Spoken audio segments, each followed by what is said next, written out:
கற்பனைக்குள் துள்ளாதே, காம பார்வை பார்த்து கண்ணுக்குள் நுழையாதே. காதல் என்பதே காமத்தில் பாதி.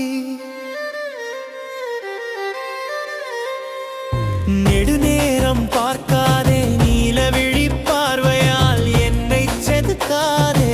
நெஞ்சுக்குள் நுழைந்து நங்கூரம் போடாதே.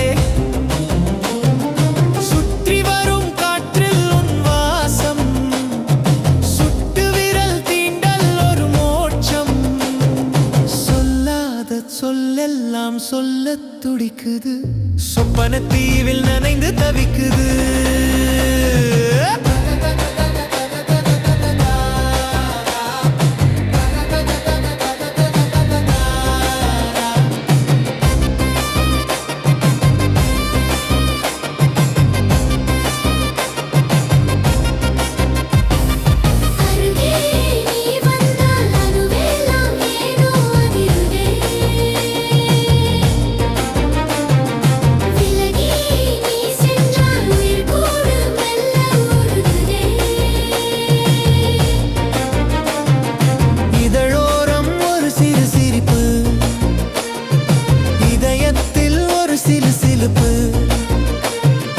காதல் பாதி காமம் பாதி கலந்து நிற்குதே நம் ஜீவநதி.